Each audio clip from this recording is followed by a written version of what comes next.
آج ایک قطرہ بھی کافی ہوگا، اج ساہ بھی نہیں کھلے راہ بھی نہیں، انج ٹوک انوکھڑے ٹوکدے نہیں، ٹر پویں تے فاصلے مک جاندے، گھر بیٹھیاں پینڈے مکدے نہیں۔ آج قدم قدم چلیں گے، ماضی کے گناہ تو ایک آنسو سے دھوئے جا سکتے ہیں نا۔ وہ ایک فقیر تھا، بازار میں کھڑا رو رہا تھا، تو کسی نے روک کے کہا بابا کیا ماجرا ہے، کسی نے مارا ہے، کیوں رو رہے ہو؟ اس نے کہا نہیں کوئی ایسی بات نہیں، ان لوگوں کے رویے نے رلا دیا۔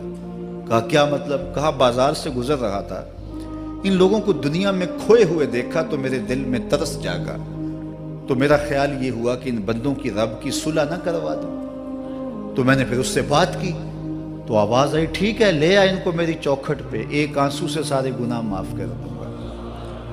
میں بڑا خوش ہوا، میں ان سے بات کی، یہ الٹا میرا مذاق اڑانے لگے، جا بابا کام کر، تجھے کیا پتا دنیا داری کیا ہوتی ہے۔ تو وہ تو مان رہا تھا، یہی نہیں مان رہے، تو مجھے ان کے رویے پہ رونا آ رہا ہے۔ وہ کہتا ہے میں بخشنے پہ آمادہ ہوں، ہم تو مائل بکرم ہیں، کوئی سائل ہی نہیں، راہ دکھلائیں کسے، راہ رب منزل ہی نہیں، جلوائے طور تو موجود ہے، کوئی موسیٰ ہی نہیں۔ وہ تو کہتا ہے میں معاف کر دوں گا، لیکن یہ عجیب ہے کہ یہ آمادہ ہی نہیں ہے، یہ مان ہی نہیں رہے۔ تو مجھے ان کے رویے پہ افسوس آ گیا، ان کے رویے پہ رونا آ گیا، اس لیے میں رو رہا ہوں، ورنہ نے مجھے مارا نہیں، کوئی تکلیف نہیں پہنچائی۔ خیر اگلے دن وہی بزرگ قبرستان کے قریب سے گزرے تو دیکھا کہ وہ بابا قبرستان میں کھڑا رو رہا ہے، تو پھر روک گئے کہ بابا بازاروں میں بھی روتا ہے، قبرستانوں میں بھی روتا ہے، آج کیا ماجرا ہے؟ کہا آج بھی میرا ماجرا کل والا ہی ہے۔ کہا کیا مطلب؟ کہا کل بازار سے گزر رہا تھا، ان کو دنیا میں کھوئے ہوئے دیکھا، میرے دل میں ترس جاگا، تو میرا خیال ہوا ان بندوں کی اور رب کی صلح کروا دوں، تو وہ تو مان رہا تھا، وہ بندے ہی نہ مانے، تو آج میں ادھر آ گیا۔ میں نے کہا چلو ان سے بات کرتے، آج میرا خیال یہ ہوا کہ قبرستان والوں کی اور رب کی صلح کروا دوں۔ تو کہا پھر آج کیا بنا؟ کہا آج یہ مان گئے ہیں، وہ نہیں مانتا۔ تو صاحبو آج وہ مان رہا ہے، آج ہم مان جائیں۔ میں نے کتب میں پڑھا ہے کل قیامت کے دن نیکوکار بھی پچھتائیں گے۔ بدکاروں کا پچھتانا تو سمجھ میں آتا ہے، نیکوکار کیوں پچھتائیں گے؟ جب اپنے اچھے اعمال کی جزا دیکھیں گے تو پچھتائیں گے، جو چند لمحے ضائع کر دیے وہ بھی کیوں ضائع کر دیے۔ قیمتی زندگی ہے، یہ ٹوٹتی سانسیں، ان کی قدر کیجیے۔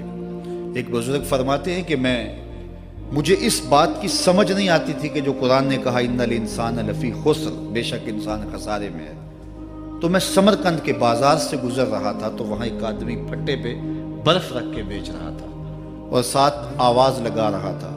آج کل تو یہاں وہ پاپڑ بیچنے والے بھی کوئی آواز لگاتے ہیں، تو وہ برف پھٹے کے اوپر رکھ کے بیچ رہا تھا اور ساتھ آواز لگا رہا تھا۔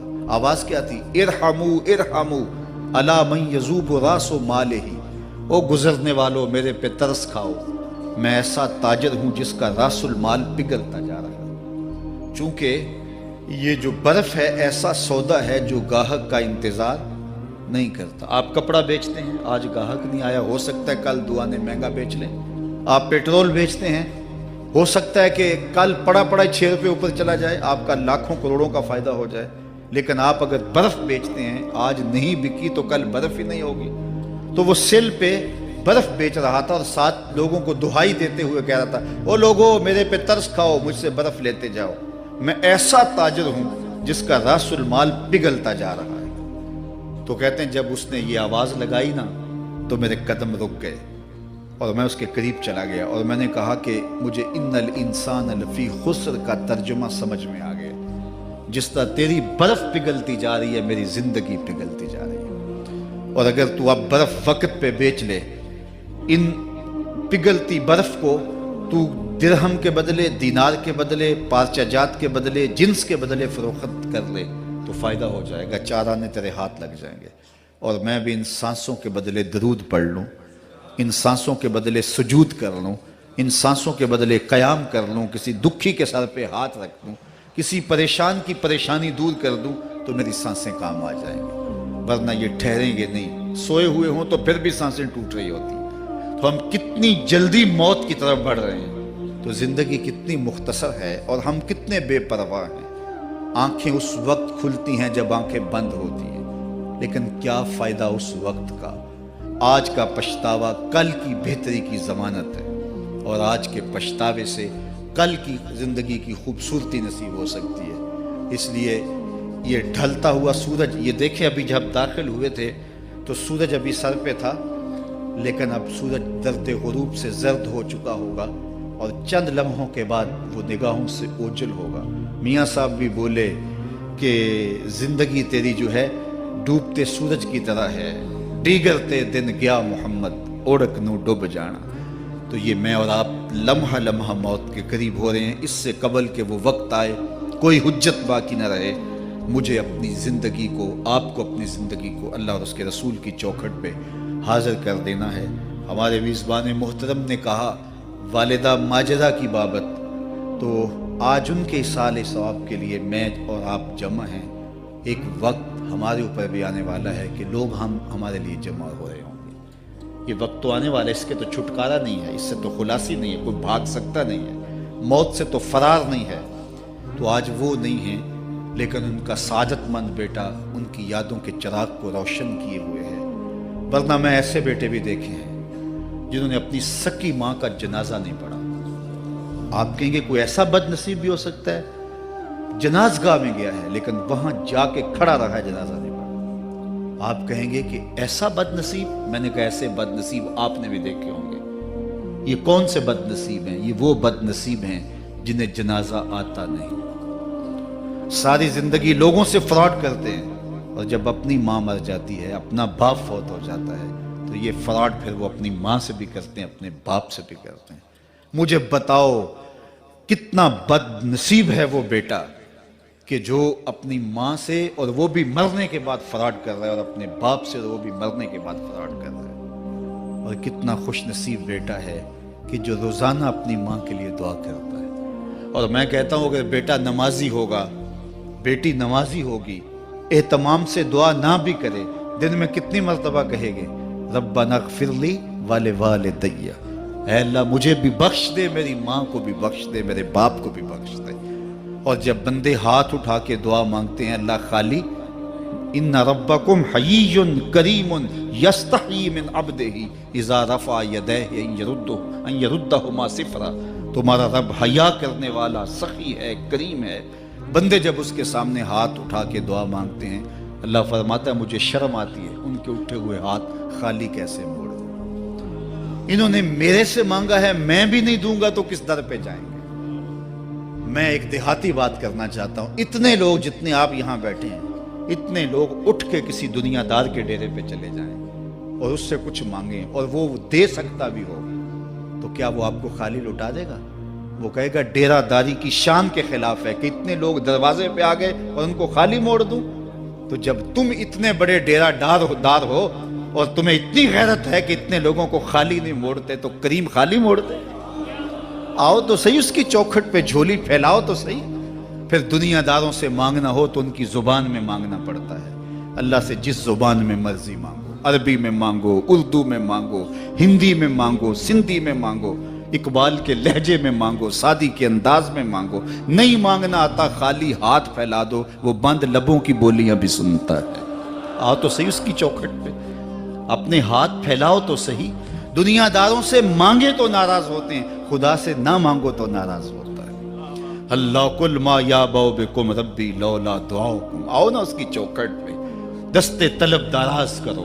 دنیا داروں سے مانگنے کے لیے وقت چاہیے۔ اس وقت تو صاحب سوئے ہوں گے، اس وقت تو ناشتہ کر رہے ہوں گے، اس وقت تو بیوی بچوں کے ساتھ مشغول ہوں گے، لیکن اللہ سے جب بھی مانگو پچھلے پہر کنڈی کھڑکاؤ در رحمت کھلا پاؤ گے۔ دن کو مانگو، رات کو مانگو، مانگو تو صحیح، وہ تو اتنا کریم ہے۔ اچھا بت کو سامنے کھڑا کیا ہے اور زلیخا ہاتھ جوڑے بت کے آگے پکار کرتی ہے، روزانہ سے شام کھڑی ہو جاتی ہے، یا صنمی یا صنمی، اے میرے بت اے میرے بت، بچھڑا ہوا یوسف ملا دے۔ سحر دم تک پکارتی رہتی، عمر بیت گئی، چہرے پہ جھریاں آ گئیں، بڑھاپا طاری ہو گیا۔ ایک دن رات کا پچھلا پہر ہے، بت کے آگے ہاتھ جوڑے یا صنمی کا وظیفہ پڑھ رہی ہے۔ اچانک نیند کا جھٹکا آ گیا، زباں بل کھا گئی، بولی یا سمادی یا سمادی۔ کہا جبریل جلدی جا، یوسف کے گھوڑے کا رخ موڑ دے۔ یا اللہ تجھے تو نہیں پکار رہی، وہ تو بت کو پکار رہی ہے۔ زباں بل کھا گئی، یا صنمی کی بجائے یا سمادی کے لفظ زبان پہ آ گئے۔ کہا جبریل اتنا عرصہ ہوا بت کو پکارتے ہوئے، اس نے کوئی جواب نہیں دیا، آج جیسے بھی اس کے لبوں پہ میرا نام تو آیا ہے، اگر میں نے بھی جواب نہ دیا میرے اور بت میں فرق کیا ہوا؟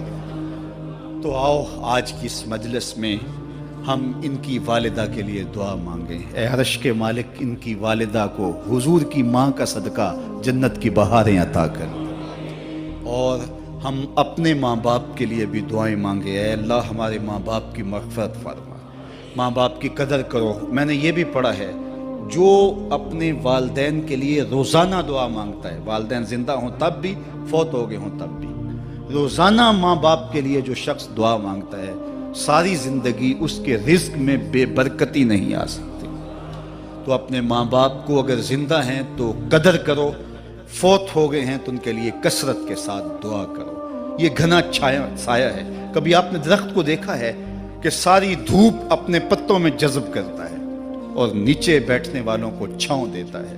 ماں باپ سارے دکھ اپنے اوپر لیتے ہیں، اپنی اولاد کو آسائش اور راحت پہنچاتے ہیں۔ قدر نعمت زوال نعمت کے بعد ہوتی ہے، جب نعمت پاس ہو تو قدر نہیں ہوتی، جب چھنتی ہے تو پتہ چلتا ہے کہ کتنی بڑی دولت تھی جو چھن گئی۔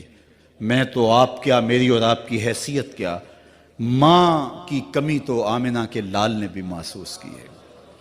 ایک دن حضور مسجد نبوی میں تشریف لائے، تا حد نظر صحابہ تھے۔ الحاوی للفتاوی میں امام سیوطی نے لکھا ہے حضور کو دیکھا تو ادب سے کھڑے ہو گئے، بس یہ منظر دیکھنا تھا کہ چشمان اقدس سے آنسو چم چم جاری ہو گئے، اور حضور نے ایک ٹھنڈی آہ بھری اور روتے ہوئے کہا لو ادرکت والدی او احدہما، کاش آج میرے ماں باپ زندہ ہوتے۔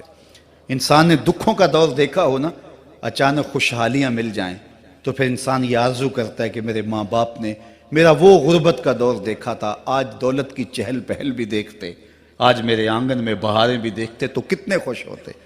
اب حضور جب پیدا ہوئے تھے تو باپ کا سایہ سر پہ نہیں تھا، 6 سال کی عمر تھی، اپنی ماں کے ساتھ حضور مدینۃ المنورہ گئے۔ واپسی ابوا کے مقام پہ حضرت آمنہ کی طبیعت خراب ہو گئی اور انہیں لگا کہ یہ میری بیماری جان لیوا ہے۔ ام ایمن کو بلایا، کہا میرے بیٹے کو بحفاظت امیر قریش تک پہنچا دینا، پھر خود حضور کے سر پہ ہاتھ رکھا۔ سیدہ آمنہ سلام اللہ علیہا حضور سے کوئی باتیں کرنا چاہ رہی تھی لیکن ضبط کے بندھن ٹوٹ گئے۔ ابن حشام سیرت کی پہلی کتاب ہے، اس میں تفصیل سے یہ واقعہ موجود ہے۔ جب سر پہ ہاتھ رکھا تو حضرت آمنہ کی آنکھیں چھلکنے لگی اور روتے ہوئے آپ نے چند جملے کہے، کہا بیٹا ہر نئی چیز نے پرانا ہو جانا ہے، ہر باقی نے فنا ہو جانا ہے، میں بھی جا رہی ہوں، وذکر باق، لیکن میرا ذکر نہیں مٹے گا، وولدت طہرا، اس لیے کہ تیرے جیسا پاکیزہ بیٹا چھوڑ کے جا رہی ہوں۔